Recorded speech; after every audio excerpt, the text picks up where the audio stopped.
Bəli, Azərbaycan minadan ən çox əziyyət çəkən ölkələrdən biridir və bu istiqamətdə Azərbaycanın təşəbbüsü ilə BMT-də İnsan Hüquqları Şurasının 58-ci sessiyası çərçivəsində mina qurbanlarının hüquqlarının müdafiəsini tələb edən xüsusi qətnamə irəli sürülüb.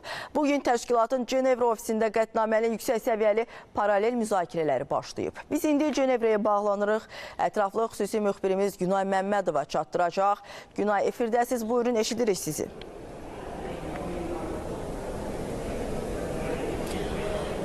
Vəfa ilə bu dəqiqələrdə BMT-nin Cenevra ofisində İnsan Hüquqları Şurasının 58-ci sessiyası çərçivəsində minalar, insan hüquqları və ətraf mühitin degradasiyası, iqlim dəyişikliyi mövzusunda yüksək səviyyəli paralel tədbir keçirilir və bu tədbir Azərbaycan Respublikasının BMT-nin Cenevra şəhərindəki bölməsi və digər beynəlxalq təşkilatlar yanında daimi nümayəndəliyi ilə nüfuzlu qeyri-hökumət təşkilatı Universal İnsan Hüquqları tərəfindən birgə təşkil olunub və Vəfa qeyd edeyim ki, müzakirələr Azərbaycanın minaların insan hüquqlarına təsiri adlı qətnamə təşəbbüsünə dəstək xarakteri daşıyır. Məhz bu sessiya çərçivəsində Azərbaycanın əvvəlki təşəbbüsləri də nəzərə alınaraq mina qurbanlarının hüquqlarının müdafiəsini tələb edən xüsusi qətnamə irəli sürüldü.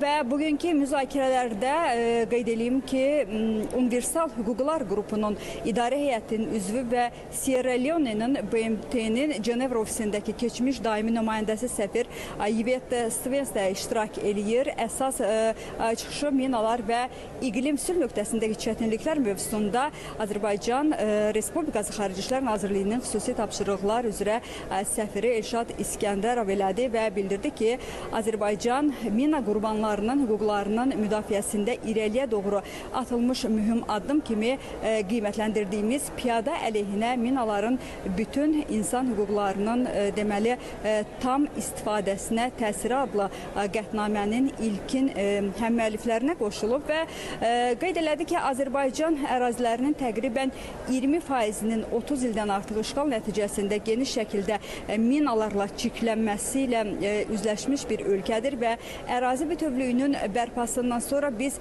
müəyyən elədik ki, ölkənin təxminən 13% demək olar ki, 2 milyona yaxın mina və digər hərbi sursatlarla çirklənib və bu da mötəbər təşkilatın bəzi üz dövlətlərin ərazisindən bir neçə dəfə böyükdür.